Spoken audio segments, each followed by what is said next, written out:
When making decisions about post-sixth form options, it is important that girls consider the many options available to them as part of a university experience or as an alternative. I will be providing information on apprenticeships later on, and if you have any questions about having a gap year, studying abroad for a full degree or as part of a UK-based degree, or doing an internship, we will be happy to answer these questions this evening. We'll now look at the UCAS process. UCAS stands for University and College Admission Service, and it is the organisation that processes applications for full-time courses available in the UK through higher education providers, and that includes undergraduate degrees, foundation degrees, traineeships, apprenticeships, and some overseas courses, for example in Switzerland and the Netherlands. Higher education gives girls the chance to study a subject that they are passionate about and receive a qualification that is highly recognised around the world. Girls will gain confidence, independence, and important life skills that will widen their prospects. And if it's anything like my university experience, they will make lifelong friends. And it is true that having a degree gives you higher earning potential. The Department for Education's data published in 2019 shows that graduates earn on average £10,000 more per year than non-graduates, and they have higher employability.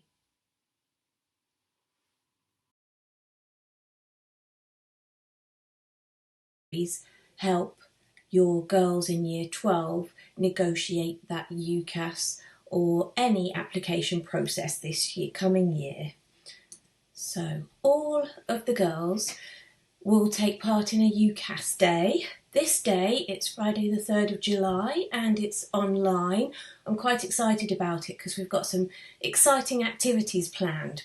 The aim of the day is that all pupils sign up to UCAS and fill in their application details.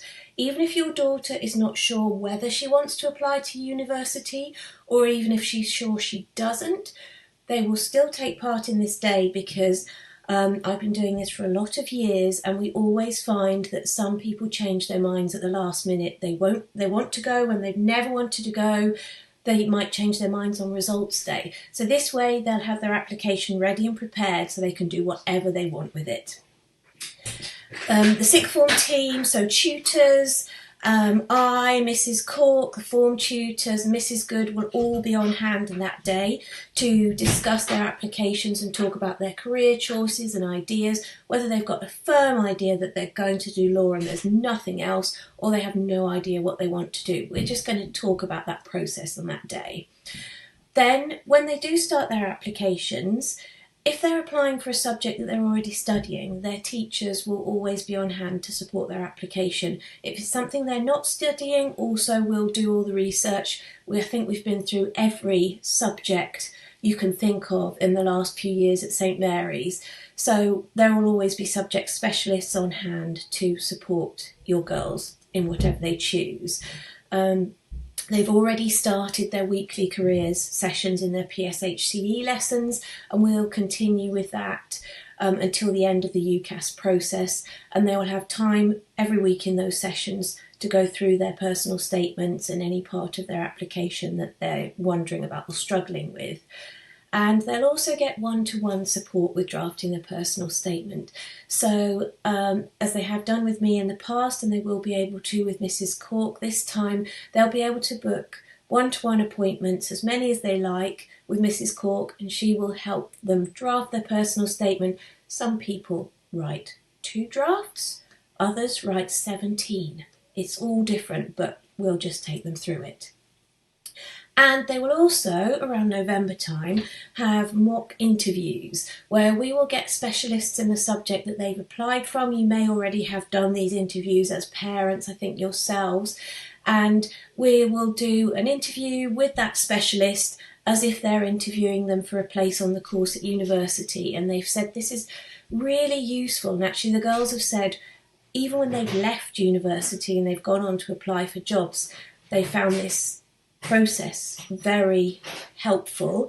We video the interviews, We don't go through them, we just send them to the girls so they can look at them and they can see how they've performed and whether they've got any, sometimes you'll do things like you'll twiddle your hair or some kind of thing that you'll do that you need to make sure you don't do in an interview, and you can spot that when you watch the video back.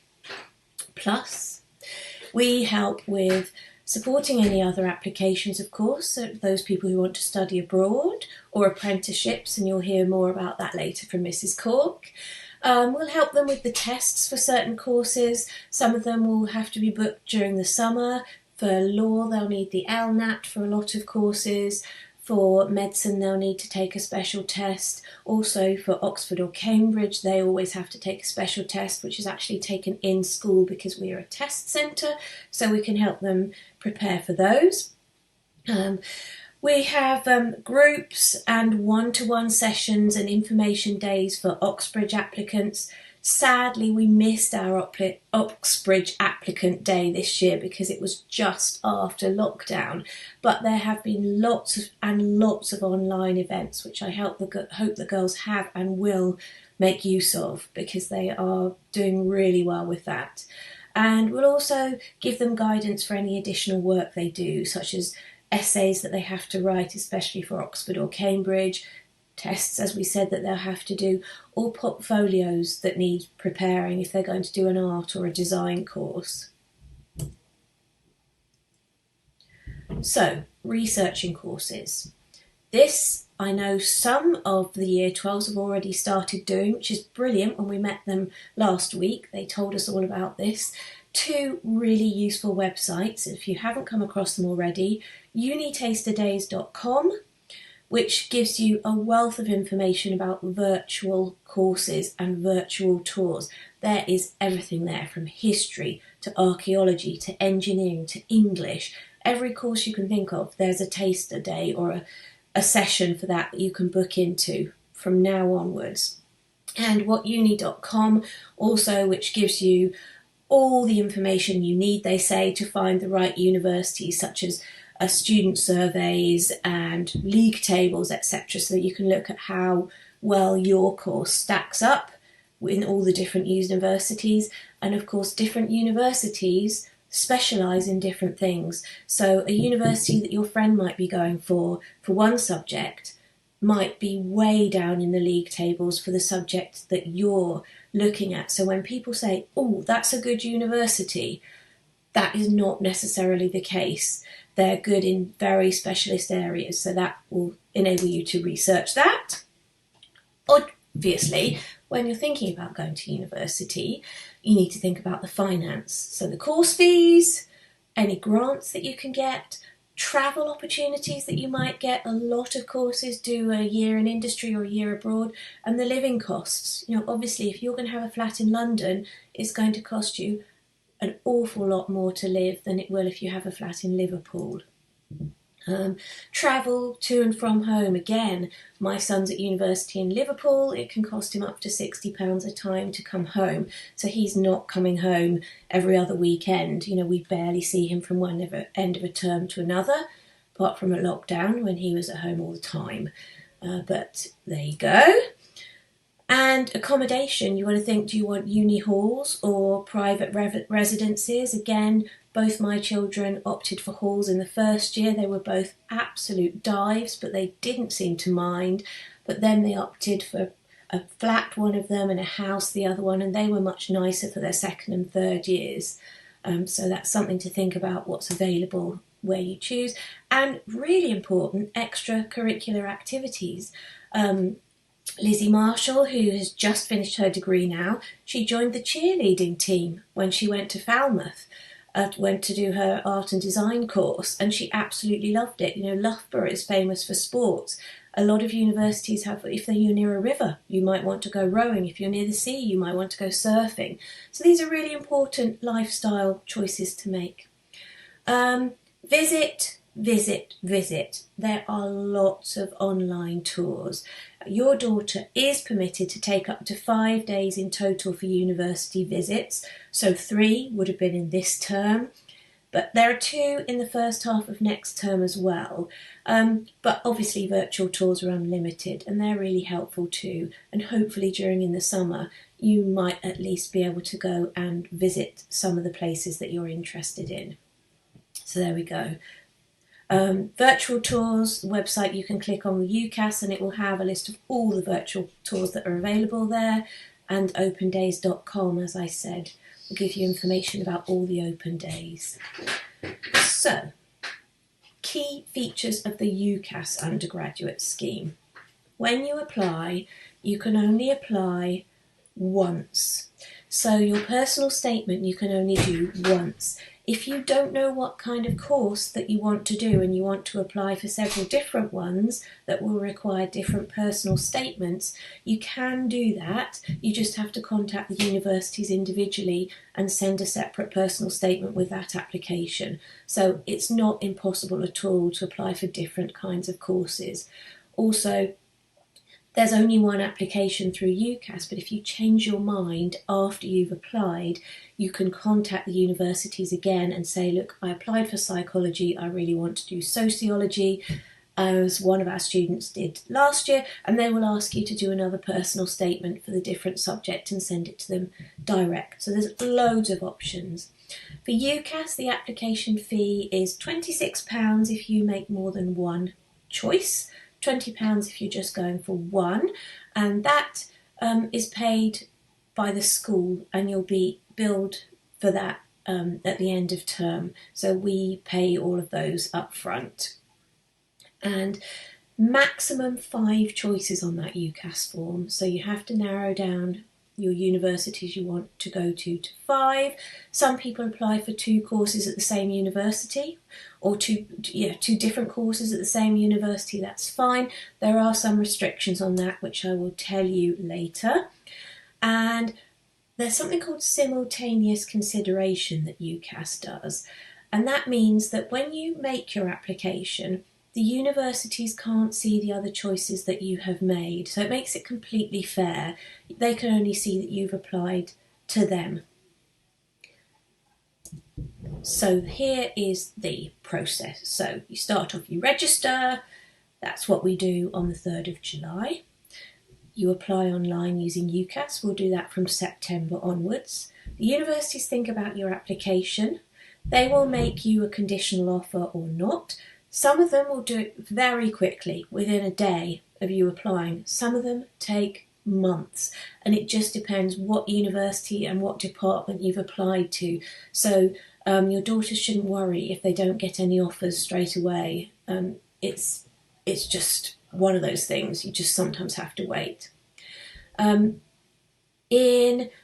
This time it was the 18th of June, but normally it's in May, where your daughter will have to decide which one of their offers they want to accept. They'll make one firm choice, and that's the course they will go to on results day if they get the right grades. They'll also make an insurance choice, which means if they maybe drop a couple of grades, that's the university they go to if they don't want to go into clearing. If your daughter doesn't get any offers, which never happens because they've already thought carefully about what they're going to do, or if they reject all of their offers, which sometimes happens if they want to change their course, in February they can go to UCAS Extra. They can reject all of their offers and they can make an application for another course or another university, and some people do that when they wanted to do law, but they change their mind and they want to do history instead. So they reject all of their offers and they'll think, I want to do history at Southampton. They'll contact Southampton. Southampton will say, yeah, we would make you an offer for history, and they'll do a new application for that. They'll send their personal statement for the new course directly to the university. Then there's nothing to do until you get your exam results, apart from apply for finance, and the finance scheme will send your daughter emails to remind her, and everything is explained to them on the UCAS website. On results day, they will get a confirmation of their choice if they got the grades. They're going to their university or their insurance one. But there are 2 choices that they can also do on results day. If they changed their mind about where they want to go, or they haven't met their offers, they can go into clearing. And there's now something called Clearing Plus, which UCAS have introduced this year. And Mrs. Cork and I went on some training about it last week, and it actually sounds excellent. The universities and UCAS have got together and collected up all the information about the courses that your daughter will have applied to, and the universities will have looked at all of the applicants, and if you choose to go into Clearing Plus, they will have automatically matched your daughter with courses that they think might suit her. So you can look at your matches and say you want to do history and you haven't met your offer grades, which is unlikely, but in case, or you've changed your mind about where you want to go, they will have matched you with all the other history courses, and you can look down, and it just makes clearing a little bit simpler than it was when you just had a mass of courses. So for the first time this year, Clearing Plus will be in operation, and we'll see how it happens, so we'll be experts by the time your daughters get to that stage. There's a second course of action called adjustment, and that is if your daughter does better than she thought she was going to do and has got better grades, you can kind of upgrade your application, and you can still hold the place that you've got at the university you chose, but you can say if you had another university and you just didn't think you were going to get the grades for UCL or King's or York or Exeter, you can actually contact them and say, look, I have got the grades for your course now, would you accept me? And then they can sort of upgrade their application. So in real time. Now your daughter should be applying online for prospectuses, check dates for those open days, go on virtual open days, get some prospectuses sent in the post. It's great to be able to sort of spread them out on the living room floor and then go, like this one, don't like this one, put them in piles of which one, or maybes. It's quite a nice kinesthetic activity. 3rd of July, they'll complete their UCAS form and they will do the first draft of their personal statement. They will draw up a short list of courses and universities that they really want to look at and are realistic. They will know by then what their predicted grades are, so they'll be able to get a good idea of what sort of courses they can aim for. You're going to attend virtual open days in June and July. Early July, they're going to actually submit their first draft of their personal statement to us to have a look at. And then over the summer, your daughter should be really maximising her opportunities. Just because we can't go out and about this year like we could other years, it doesn't matter. There's so much. There are virtual internships and virtual work experience that I've already been sending to Year 12 in my emails this term. So there are lots of things that you can do, even if it's just virtually. And have a think and finalise those university choices. Register for the tests if your daughter needs to do tests for the course. Improve on the personal statement. As I said, some people write about 17 versions. If you're applying for Oxford or Cambridge, you're going to have to write some brilliant essays for some of the courses ready to send off. On the 8th of September, you could put in your UCAS application if you're ready. So from then. 23rd of September for St Mary's is the deadline if your daughter wants to apply for medicine, veterinary, dentistry, Oxford or Cambridge. That's so we can get your application ready for the UCAS deadline. 15th of October is the UCAS deadline for those choices. So it's when we actually press the button and send the application off, and no changes can be made after that. 15th of October is also our internal deadline for the other UCAS applications. That is because we then will be doing interviews with Mrs. Adams for each student. We'll be getting ready their interviews with people from professional people who are going to come in and give them mock interviews, and that all needs to be organised, and we can't do it all in January, which is the UCAS deadline. We have to do that beforehand, so it gives us plenty of time. That's what happens next. So, in mid-September, this September, when your daughter's completed her application, she'll make an appointment with Mrs. Adams to discuss her application. Then her school reference will be written. That's the piece of writing that the school does that recommends your daughter to the course that she has chosen. We'll check that reference and we will send off your daughter's UCAS application then. She can't send her UCAS application off herself because it's linked to the school, which is quite a good thing because it gives us all a chance to double check everything and make sure there are no typos or mistakes. It's really, her interview with Mrs. Adams is a chance to really make sure she's made the right choice and she's got, she's been ambitious with her applications and she's got the right university and she's really sure. And that also helps us write our references, which are very, very positive. They're like a marketing statement really for your daughter from us, where we can big up all of her strengths and recommend her for that course. As soon as her application is sent off, your daughter will receive an email from UCAS confirming her application, and the university will start to contact your daughter with invitations to interview or their offer decisions. As I said before, this could happen the next day, they could get an offer the next day, it could be months. The universities don't have to make their offers until the 31st of March, so you can imagine some people are waiting a long time. Around November, December, there will be mock interviews in school. And then the universities and colleges will start doing their interviews in December, January as well.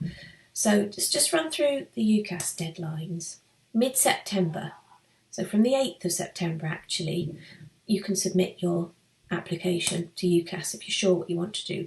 15th of October, by then, medicine, veterinary, dentistry, Oxford or Cambridge. You can't apply to both. You should really get your application in well before the 15th of October. They're not that impressed by people who send their application on the 15th and wait for the deadline. You want to be a bit more prepared really. 15th of January, all other courses application deadline, apart from some art and design courses, which sometimes have a slightly later deadline because a portfolio has to be got ready and they know that takes time. So there you go, 24th of March for those.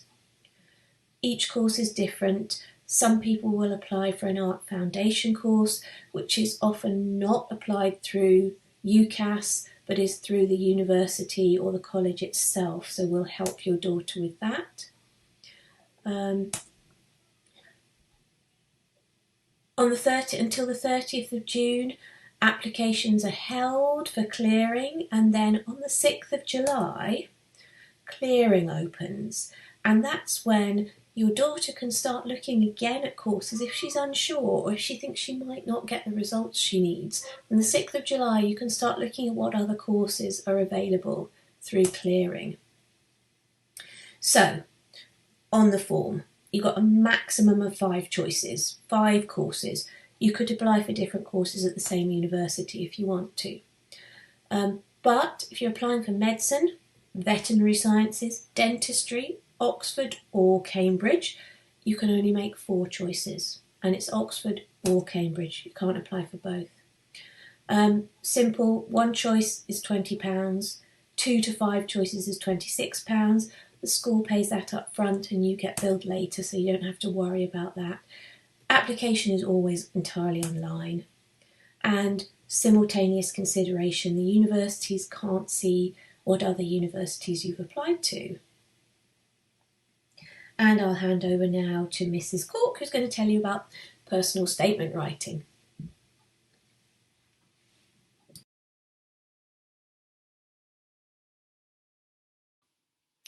Next Friday, we will spend a significant part of the UCAS day planning and drafting personal statements.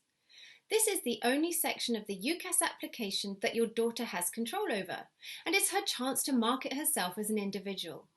She will have 4,000 characters, around a side of A4 paper, to tell admissions tutors and course leaders who she is and to convince them that they should accept her onto her chosen course at their university. The personal statement must tell each university what has inspired your daughter or piqued her interest in the course she has identified, and how she has prepared herself for studying the subject. She must identify how her A-level subjects have given her relevant knowledge and skills for the course, and what she's particularly enjoyed about the A-levels most closely associated with the university subject. It should also demonstrate the achievements she has accomplished outside the classroom and show how these achievements have given her the skills that she needs to be a successful university student. For example, independence, leadership, and time management. Some girls find it really hard to celebrate their positive qualities, whilst others find it no problem at all. Over the next week or so, you can support your daughter in her preparation for writing her personal statement in a number of ways. It is a time to really celebrate the achievements and qualities your daughter has, and to remind her of the qualities that you are proud of and the experiences that she has had that might be relevant to university application. You could encourage her to sign up for an online course, an internship, or virtual work experience, and the details of all of these are available on the Year 12 enrichment pages on Firefly. If you have contacts in the field or subject that your daughter is interested in, you could see if they would help by discussing the subject, or even offering some work shadowing or work experience, although this will probably have to be virtual at the moment. Encourage your daughter to ask her teachers for reading lists associated with her chosen subject, as very often the ideas in a book can give inspiration for a great opening paragraph in a personal statement.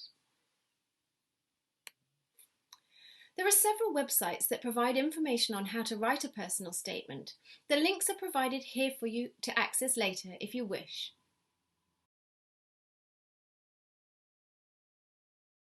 Hello again. I'm going to tell you now a little bit about the UCAS tariff points. So every university will give your daughter an offer, or when your daughter gets an offer from the university. Occasionally people might get an unconditional offer, which means there are no restrictions. The university is offering her a place no matter what grade she gets for her A-levels, but most of the offers are conditional. And if you just have a look at this table, I know it looks quite complicated, and it is a little bit complicated, but some of the universities will offer grades. In fact, the majority will offer grades. So you might need an A and two Bs, A, B, C, an A star and two As for your offer. None of them will ask for any more than 3 A-levels. Even if your daughter is doing 4 A-levels, the universities won't ask for any more than 3 grades. One thing that they might do, and this depends from university to university and course to course, is they might modify your daughter's offer if she's doing an EPQ, or you can see here the extended project qualification. So if she's doing an EPQ, that is worth a certain number of UCAS tariff points, but also if she gets an A or an A star in the EPQ, that could bring down a grade she needs in one of her A-levels. It's very dependent on the university, but it's something that they advertise on their course website, so you can find that out.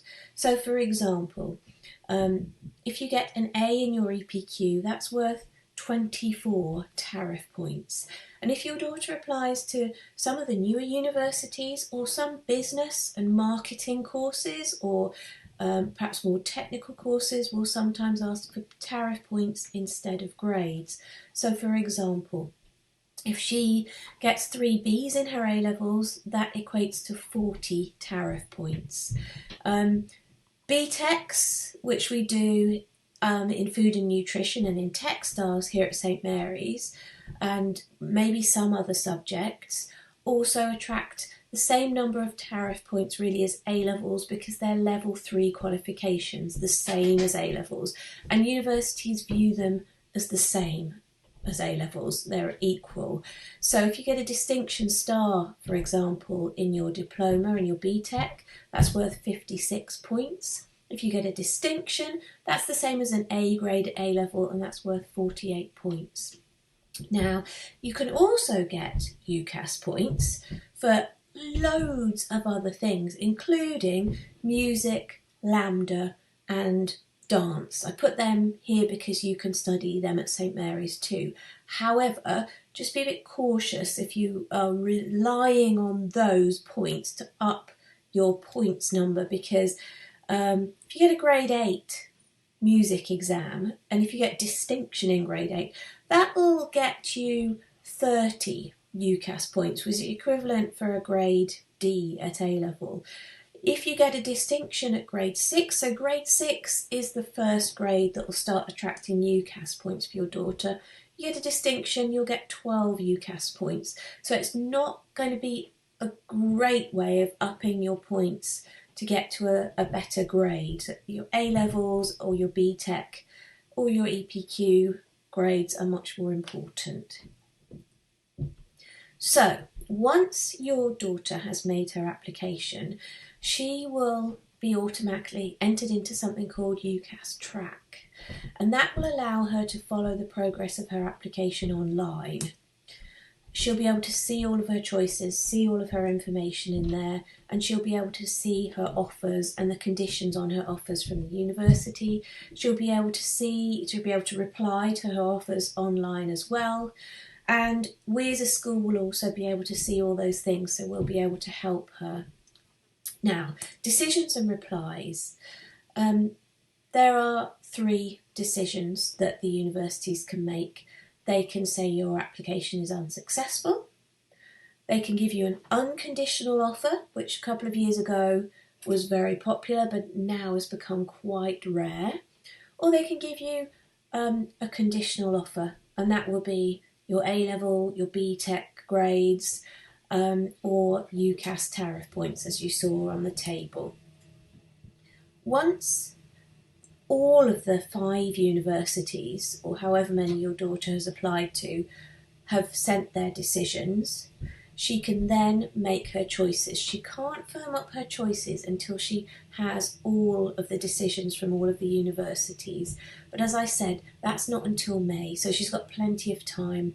She can choose one as her number 1 firm choice, and then she can use one insurance choice if she wants to. She doesn't have to have an insurance choice, but it is a good idea in case you do drop a grade or 2. You know you've got somewhere to go on results day, even if you don't choose that one in the end. And then automatically all her other offers are declined when she makes that decision. And Track will show the date that she has to reply to those offers, and they do vary a bit, but it isn't usually until May. Some other options she'll have. So we've talked already about UCAS Extra, which opens on 24th of February. If she changes her mind about what she wants to do, she can reject all her offers and make a new application. Clearing from the 6th of July. If she hasn't had any offers, or she's rejected all of her offers, she might not have done UCAS Extra, she can start looking at clearing, or even if she makes a late application. And then there's adjustment. From A-level results day, if she's got better results than the conditional offer she holds, she could apply for a different course or university. There's no risk. Her place that she got remains there. She can just apply for something else if she wants to. So, what she should be doing now? She should be doing research. She should be doing some extracurricular work on the subject that she's interested in. She should be trying to do some work experience. Go beyond the syllabus in the subject that you've chosen for university. It's really important. If you're not prepared to do that, if you're not prepared to do some extra reading, it's probably not the course for you. And also, most importantly, focus on this year's studies, because ultimately the A-level grades you get are the most important feature in your application. So as parents, there is a section on the UCAS website especially for you with guides and tips. You might want to have a look at the virtual open days with your daughter. You've got a different perspective. You might think of different things. It's probably not going to happen this year anyway, but avoid booking family holidays at key times. Do not be away on results day. That is a no-no. And just make sure your daughter reads everything that is sent to her. really carefully. There's a lot of information there, and it's very easy, especially for teenagers, to kind of gloss over and then not really understand the conditions of the offers that the universities have given them, or when their interviews are, or what they need to prepare for their interviews. It's really helpful if you will have a look over those emails, those important emails as well. And finally, you can also support your daughter's management of her application. I wouldn't say I nag them, but I do remind them frequently of the deadlines that are coming up. Personal statement doesn't write itself, and sometimes you need to do a lot of drafts. You do need to focus on that. Don't leave it till the last minute. It could be the most important piece of writing you ever do. So take the time, meet the deadlines.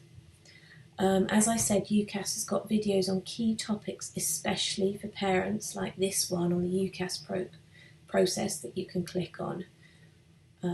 Obviously, there's open days, there's videos about student finance, there's videos about clearing, and you can log on to ucas.com/parents, and that's all tailored to you.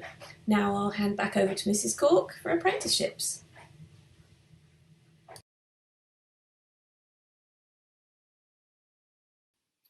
Applying for an apprenticeship instead of going to university is an option that is growing in popularity amongst school leavers.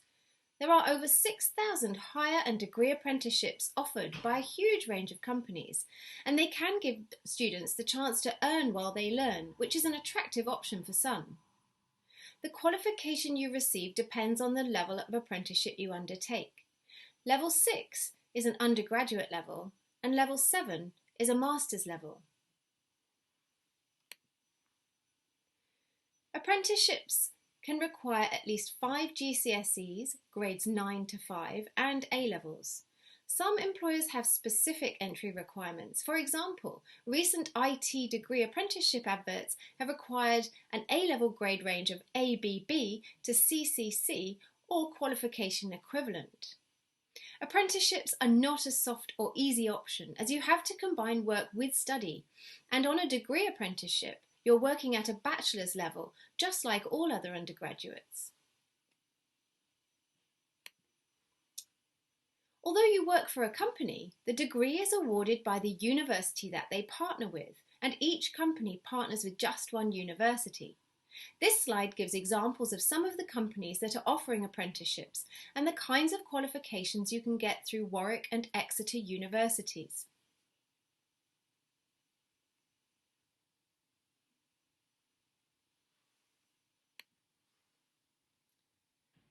You can find apprenticeship vacancies on the UCAS website, and I pulled a couple from the website last month to give you examples of the very different types of degree apprenticeships available. Former St Mary's student Madeline Ritchie is currently studying on a degree apprenticeship with Microsoft, and she has very kindly recorded a video about her experience, which I'll share with you now. Hi everyone, I hope you're well and having a good UCAS evening so far. So I'm Madeline Rishi and I'm just going to talk to you about all things apprenticeships. So I went to St Mary's for sixth form. I was deputy head girl and I studied English, psychology, economics and business at AS. And I left St Mary's in June of 2018 and started my 4-year degree apprenticeship at Microsoft in September of 2018. So like I said, I'm on a 4-year course getting a business management degree, full BC honours, and I have 20% study time. So every Wednesday I have a study day and I work from home on a Friday, but the rest of the days I am based in Reading. So in terms of what made me consider an apprenticeship over a degree, I did apply for university and I was very lucky to get my top 2 choices of Loughborough and Nottingham to study psychology, but at the same time I was looking for an apprenticeship because I really wanted the opportunity to earn and learn at the same time. So with my apprenticeship I'm still getting a full degree with graduation and everything from a proper university. So it's from the University of Roehampton based in London, but the degree itself and the apprenticeship is delivered from a learning provider called QA, and I have lectures and workshops in London delivered by industry professionals and tutors. And depending on the course, I have actually no exams, all coursework based with loads of one-to-one support, so that really suits my learning style. And once you're in a business like Microsoft or many other industries, it's actually very easy to progress with your career, and there's apprentices at work that are already on their second or third qualification and have got the opportunity to move roles to excel their career path. So it can be quite hard to find the apprenticeship that you want to do, but what I would recommend is just endless research. I pretty much applied to anything and everything until I was successful. I also spoke to family friends who were in various industries to see what sort of thing I'd be interested in. I also knew that business and psychology were the subjects I was most enthusiastic about from A-levels, so I knew I wanted to be in an industry that was business related and where I could apply my A-level learnings to the role.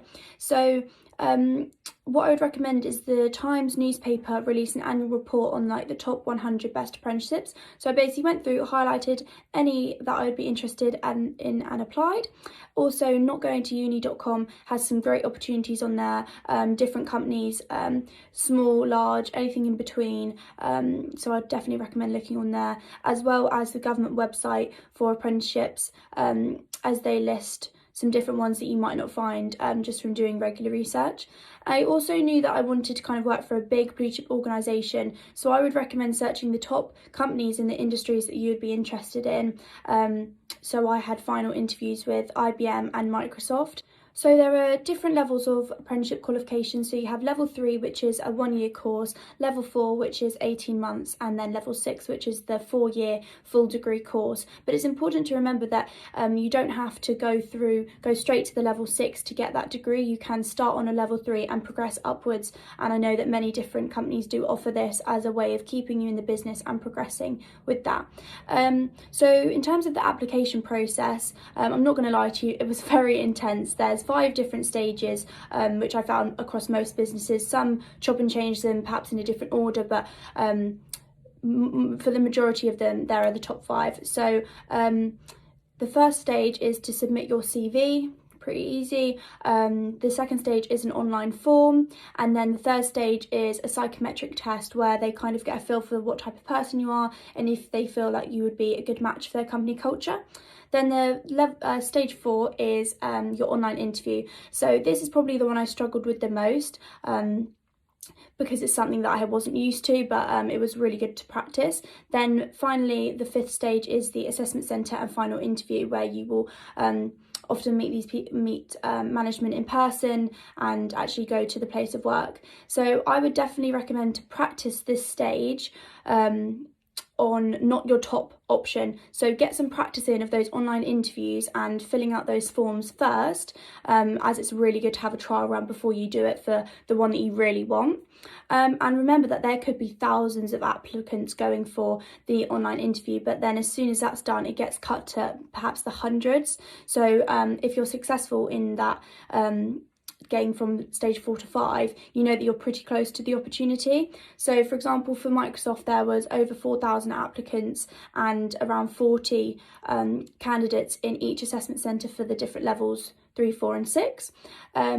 And you really need to show a passion for that company, so definitely do loads of research on things that they're involved in, their company culture, so that when you're in front of them, you can have an edge on the other candidates. So since starting my apprenticeship 18 months ago, loads of people have asked me if I felt left out when my friends were at freshers and at uni, and I can say that I haven't really felt left out, because I've got friends at unis all over the country and I've visited them numerous times, had some great nights out and different experiences, but I can safely say it's lovely to come home to clean clothes and food in the fridge. And also I have so many work friends and colleagues with the interns and the grads at work. We have a great community of young people, so I've got the best of both worlds really. And my apprenticeship has taught me so much independence despite not moving away from home. I feel like I'm better with my money, and I feel in a very fortunate position compared to other people my age that are on different journeys.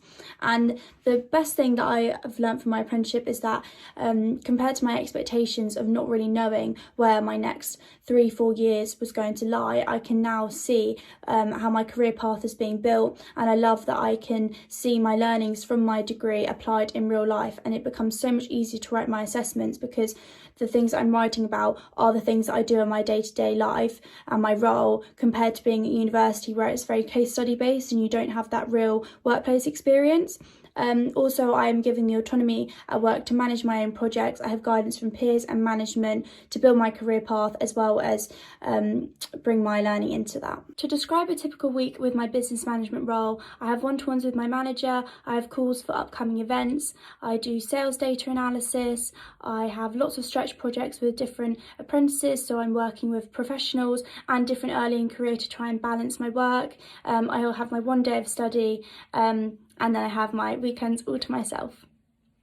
And finally, if I was to give you some advice for thinking of applying to apprenticeships, my top things would be that just don't give up when you might not get to the next stage of the application process, because there's always another opportunity, perhaps around the corner. So it can be long-winded, but please just persevere, and start looking as early as possible. Really, you can start looking when you do your UCAS, so around the November time, and could be applying to them over the Christmas period.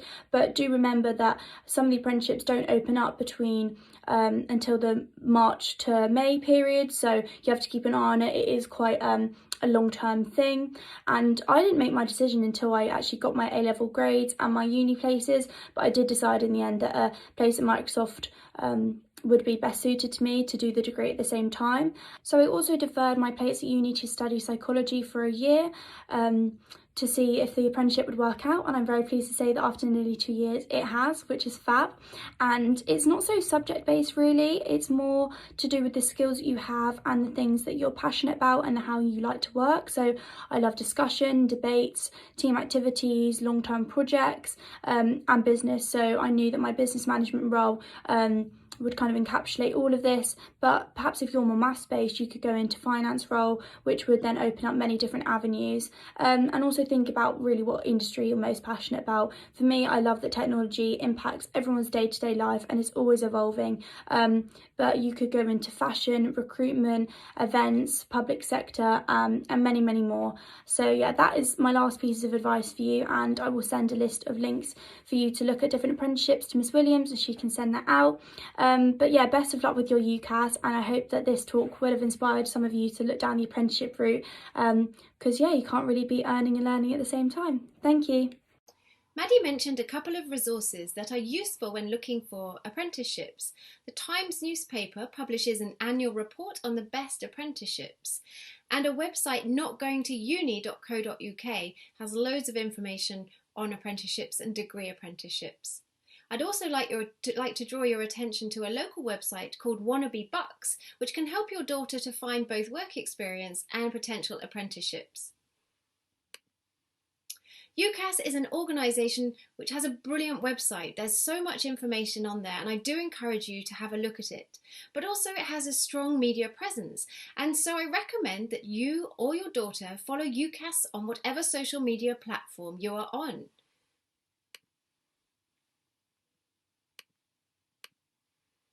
They also have a phone number that you can call, although at the present time it might be better to use social media, as UCAS employees are working from home like many of us, and it may be harder to get through than normal.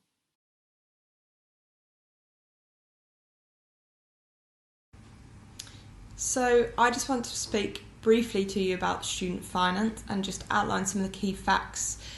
Everyone's circumstances are going to be different when choosing whether or not to go to university or higher education colleges perhaps, but finance is a really big consideration for everyone, and therefore I think it's really important that I give you a really brief overview of some of the costs involved and some of the support and funding that you can get as part of student finance. So these are just some of the things I plan on touching upon this evening with you. I will also upload this PowerPoint and some support documents into Firefly, so should you have any further questions, you can find all of the information you need there. So student loans are loans funded by the government to help you cover the costs of going to university. There are two types of loan which all students are entitled to. The first type of loan is a tuition fee loan, and the second type is a maintenance loan. Before I discuss those in more detail, just really briefly want to talk to you about some of the additional support that you might be entitled to. The first one is Disabled Students Allowance. This is in place to help with any additional costs that you may face in relation to your studies because of a certain disability that you may have. The second type is a grant that you might be entitled to if you perhaps have children or adults that are dependent upon you and your income.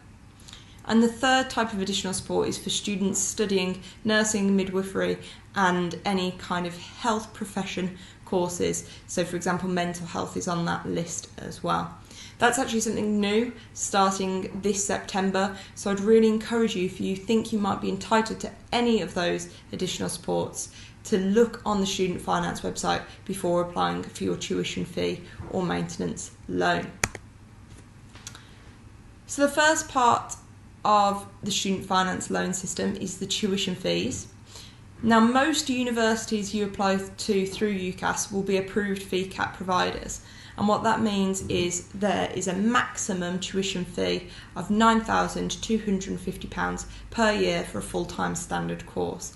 Some courses might be cheaper, but that is the cap that they are allowed to charge. Your tuition fee, no matter who you are, what background you're from, will cover all of that amount if you would like it to. So it will cover all of your tuition fees, and it will pay the money directly to your university if you choose to have a full tuition loan. Now, there are some approved providers who are not fee capped. These are more likely to be art colleges or perhaps music conservatoires, and the only difference is that these universities are not capped by the government, and therefore the tuition fee loan that you can get is reduced. So you are only actually entitled to £6,165 per year in tuition fees if you go to one of these institutions. So the tuition fee loan and how it works: the first step is you decide which course you're going on and where that course is in the country. Then you apply through the government website, which is gov.uk/studentfinance. Then the money will be paid directly to your chosen university or college in 3 instalments per year, and that is launched after you've enrolled there on your first day in the September of your first year.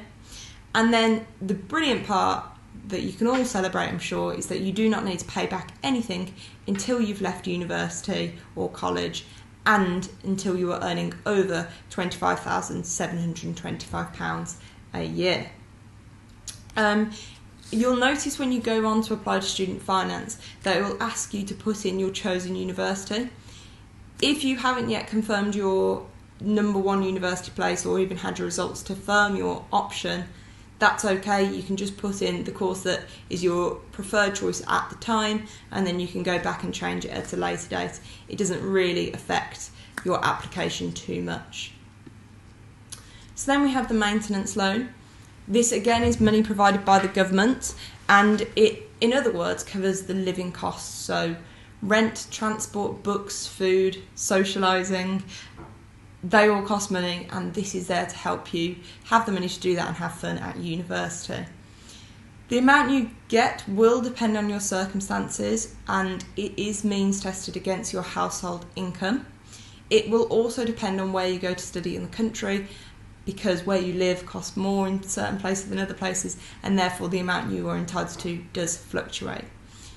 You may be eligible for an additional long course loan for certain full-time courses, and this loan is great because it's paid directly into your bank account, again in 3 instalments at the start of each term throughout the academic year.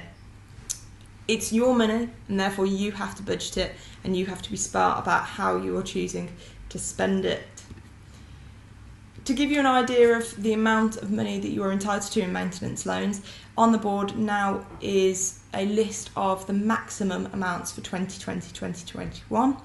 You can see that if you're studying in London, the maximum loan figure per year is £12,000, whereas if we were, say, living at home with our parents and just commuting to university, that figure drops to £7,747. Again, a reminder that that is the maximum amount, and if you have a high household income, that figure is likely to be lower. There's a great student finance calculator on the student finance website. And to give you an idea of how that works out roughly, this graph shows you how much you can borrow if you're living away from home and studying a full-time course outside of London. Obviously London's a lot more expensive, and therefore you are entitled to more money per year. So you can see as the household income goes up, the amount you're entitled to does drop and lower. However, even for high income households, you are still entitled to some kind of maintenance loan, and you can see the bottom figure, so the minimum figure they could give you is £4,289 per year. Now on to the really exciting part, how you repay your loan. This is why student loans are like no other loan you will ever get in your life, and I really encourage you to make the most of the opportunity of having them. For repayment purposes, your tuition fee and your maintenance loan are combined, and you only need to start making repayments from the April after you have left the course and when you are earning above a certain level, and that level is set at £25,725 a year at the moment. You only ever repay a percentage of what you earn above the repayment threshold, and payments are taken directly from your salary for most people, so it really does just feel like paying an additional tax. Now if you're self-employed, that is slightly different. You do need to register with student finance yourself, but you can worry about that at a later date. So to give you an idea of what that would look like, if you went into a graduate job earning £27,000, you would only pay 9% of the £2,000 you earn over that threshold, and that is about £180 a year and £15 a month. And another example for you, if we earn £33,000, again we're just paying 9% of the £8,000 above the repayment threshold, so a total of £720 a year, £60 a month. So it really, really is a good value loan. So some common questions we might have: what happens if your earnings go below the threshold? Simple, the repayments pause, you just stop paying it. If you stop work or suddenly found yourself out of work, again the repayments pause. And if your loan is not paid off after 30 years, the outstanding balance is written off, as I said earlier. Now the last thing for you to be aware of is that there are some bursaries and scholarships available and eligible for students to apply for, and these vary depending on the university you're going to. So it is worth researching your university and speaking to the admissions boards, because you never know when there might be a big chunk of money that you're entitled to. So the next steps for you to do, it would be to register an account on the government student finance website. The main window for student loan applications is usually February to the end of May in the year of applying. I encourage you to do it earlier rather than later, because that means that you will definitely get your money on time when you start the course. The later on that you apply, the later your money can get to you. I know when I started university, some of my friends had to wait the first 2 weeks before their money came through, and that made things quite difficult for them. So if you make sure you register as soon as possible, that will speed the process up for you. And then do your research, find out what money you're entitled to, where you might be able to get some free little bursaries from the university before you take out these loans. As I said, they really are a fantastic loan system. If you did have a big chunk of money and you're thinking, I've got enough money to just pay the tuition fees and the maintenance fee, and my child doesn't have to take out any kind of student loan, that's brilliant and that's fantastic. But I would encourage you to think about if that's the best use of that money, or perhaps whether that money might be more useful as perhaps a deposit on a house, because mortgages, you know, they are not as good a rate as any kind of student loan you could get. So think wisely about your money and don't be scared about the student loans. Most people have them, most people don't even notice them. They do just keep coming out each month as a little additional tax for you to pay.